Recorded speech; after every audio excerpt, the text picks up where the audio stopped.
What's going on, guys? Welcome back to another brand new video here on the channel. In today's video, I'm going to be going over how to optimize your internet connection to lower your ping as much as possible. Fortnite is such a ping-based game, bro. It makes me want to throw up, but don't worry, that's what I'm here for. I'm going to be sharing all my tips and what I know to help you guys out.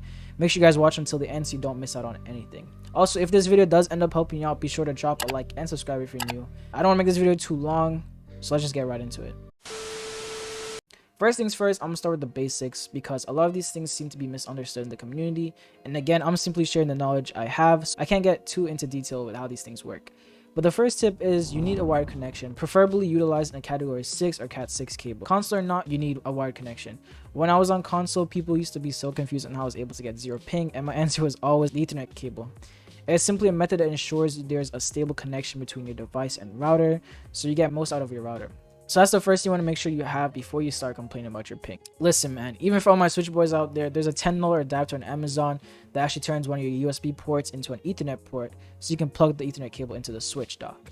And I know Wi-Fi isn't the most optimal, but if you don't have access to Ethernet cable right now, often if you have a more recent router from your internet service provider, you may see two types of connections when you're trying to connect to your internet. There might be the 2.4 variant and the other being the 5 GHz variant.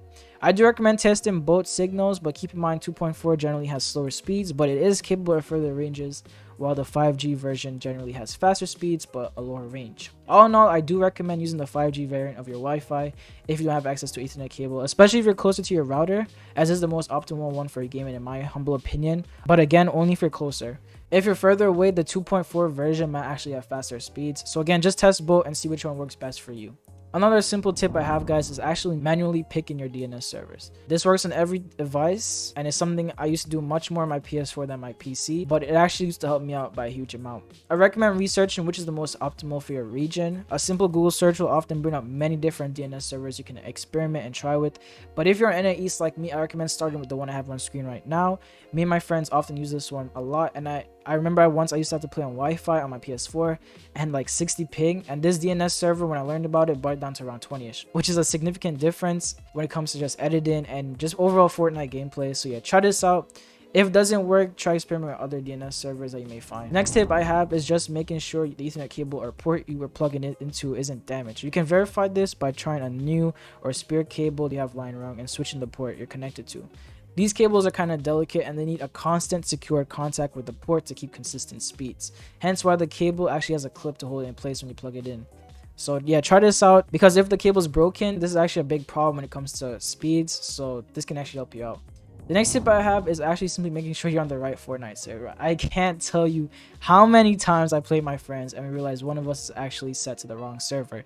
To fix this, just open up your settings and then set to the right server or the one with the lowest delay. If you don't actually know, don't worry, just set to automatic. Fortnite does a great job of automatically selecting your server, so you're going to be all good there. The next tip I have is actually reducing your bandwidth usage on other devices in your home. For example, if you have Netflix open on the TV, bro, and nobody's watching, just turn it off, man. I'm not telling you to go into your sibling's room, bro, and just kick them off the internet entirely, as that's not nice to do. You shouldn't be doing that. But you can start with yourself. Like if you have your phone lying around, you're not actually using it, just turn it off so you can have as much bandwidth going towards the devices that are actually being used in the moment.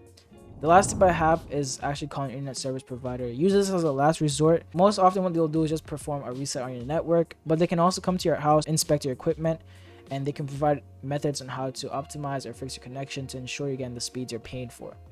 That's going to be it for this video, guys. I hope these tips actually helped you out in any sort of way to optimize your ping and keep it as low as possible. If you guys have anything else you would like to add or need help with, comment down below and I'll be sure to help you out. Thanks for checking out my video. I'll see you all next one, man. Have a great rest of your day and peace out.